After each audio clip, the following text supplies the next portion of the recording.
கர்ம பலன் அப்படிங்கிறது அவரவர் சுமந்து கொண்டு வருகின்றோம், சுமந்து கொண்டு போகின்றோம், அதில் எல்லாம் மாற்று கருத்து இல்லை. இப்போ அதற்கு ஏற்றவாறு ஒரு உடலை தேர்ந்தெடுத்து அந்த உடலுக்குள் அந்த உயிரானது செல்கிறது அடுத்து அந்த கர்மத்தை அனுபவிப்பதற்காக. அப்படின்னா அதை தேர்ந்தெடுப்பது அந்த உயிரா, அந்த உடலை அந்த உயிருக்கு கொடுத்தது அப்படிங்கிறது யாரு? இந்த மாதிரி கேள்விகள் எல்லாம் நிறைய இருக்கின்றன. அதற்கான பதிலை நாம் எங்கே தேடி செல்ல முடியும்? அப்ப நம்மை மீறிய ஓர் ஆற்றல் உண்டு. அவ்வாற்றலானது இந்த பொருத்தத்தை ஏற்படுத்துகிறது.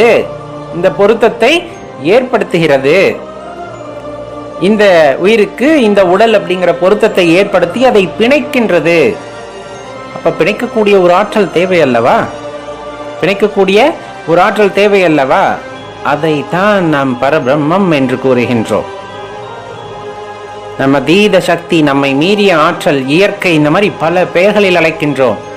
நாம் அந்த இறைவனை சிவபெருமான் என்று அழைக்கின்றோம். ஒரு விஷயத்தை தெரியலன்னா அப்படியே விட்டுட்டு போயிட முடியுமா? ஒரு விஷயத்தை நம்மால் அறிந்து கொள்ள முடியவில்லை என்றால் அதை அப்படியே இது ஒரு மூட நம்பிக்கை, இது யாருக்கும் தெரியாது, வராதுன்னு விட்டுட்டு போயிட முடியுமா? தேடி அறிந்து கொள்ள வேண்டும் அல்லவா? எத்தனை பேர் முயற்சி செய்கின்றோம்? எத்தனை பேர் உணர்ந்து கொள்ள வேண்டும் என்று துடைக்கின்றோம்? அதுதான் இங்க கேள்வியே. ஏன்னா இப்ப இந்த உடல்ல ஆன்மா இருக்கு. இந்த ஆன்மாவையும் உடலையும் இணைத்தது ஒரு அற்புத சக்தி. அந்த சக்தியை பத்தி நம்ம நினைக்கிறதே இல்லை. அது யாரு அப்படின்னு நம்ம தேடுறதில்லை, அது வழிபடுறதில்லை. இந்த மாதிரி நிறைய பேர் இருக்கத்தான் செய்யறாங்க. இப்ப தன்னை நினைத்தாலும் நினையாமல் இருந்தாலும் அவர்களுக்குள்ளே இருந்து அவர்களுக்கு அருள் செய்கின்றவன் இறைவன். இல்லைன்னு சொல்ல முடியுமா? இல்லைன்னு சொல்ல முடியுமா? தன்னை வழிபடுவர்களுக்கு மட்டும்தான் சிவபெருமான் வந்துட்டு அருள் செய்கிறார் என்று சொல்ல முடியுமா? கிடையாது. தன்னை நினைத்தாலும் நினையாவிட்டாலும் தன் குழந்தைகளை சமமாக பாவித்து யார் யாருக்கு என்னென்ன செய்ய வேண்டுமோ அதை சரியாக செய்து அருள் புரிகின்றவன் யார் என்றால் சிவபெருமான். அந்த உடலையும் உயிரையும் இணைக்கத்தை இருந்த இறைவனுக்கு உனக்கு அருள் புரிய தெரியாதா? உனக்கு என்ன செய்ய வேண்டும் என்று தெரியாதா? நீ மறுத்தாலும், நீ இல்லை என்று சொன்னாலும், கடவுளே இல்லை என்று நீ வாதாடினாலும் உன்னையும் தன் குழந்தையாகத்தான் இறைவன் பாவிக்கின்றார். அப்படித்தான் உங்களை அரவணைத்தும் செல்கின்றார். அத அடிப்படையில புரிதல் வேணும். அடிப்படையில புரிதல் வேணும். அப்ப இந்த இடத்துல என்னன்னா, அவர்கள் உள்ளத்திலே அவர் மறைந்திருந்து, ஏன்னா நம்ம வெளிப்படுத்திடுவோம் இல்லையா, நம்ம சரணடைந்துடும், எல்லாமே அவர் தான் அப்படின்னு சரணடைந்துடும். அப்ப நம்ம வெளிப்பாடா தெரிஞ்சிடும். அவங்க அப்படி இல்லை, இல்லை இல்லைன்னு சொல்லிக்கிட்டே அவர் பேரை நம்மளை விட அவங்க தான் அதிகமா சொல்லுவாங்க.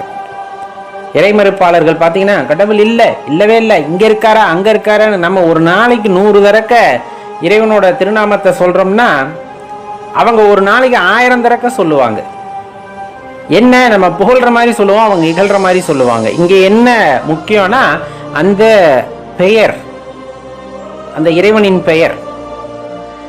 நம்ம சிவபெருமான் அப்படின்னு சொல்றோம் அப்படின்னா சிவபெருமான் வல்லவர் அப்படின்னு நம்ம சொல்றோம், நல்லவர் அப்படின்னு சொல்றோம், அன்பானவர் அப்படின்னா அவங்க அதுக்கு பக்கத்துல வேற வார்த்தைகளை சேர்த்துப்பாங்க. ஆனா அந்த இடத்துல முக்கியம் என்ன அப்படின்னா அந்த திருநாமம். அந்த திருநாமம். இறைவன் இருக்கிறார் நம்ம சொல்லுவோம், இறைவன் இல்லைன்னு அவங்க சொல்றாங்க. 2 இடத்துலயும் இறைவன் அப்படிங்கிறவர் இருக்கார். அந்த வார்த்தை இருக்கிறது அல்லவா, அதுவே அவர்களுக்கு பேராற்றலை பெற்று தருகிறது. அப்ப அந்த இடத்துல மறைந்திருந்து, மறைந்திருந்து நம்ம தான் சொல்றோம்ல, மறைத்தல் அப்படின்னு ஒரு தொழிலும் உண்டு. படைத்தல், காத்தல், அழித்தல், மறைத்தல், அருளல்.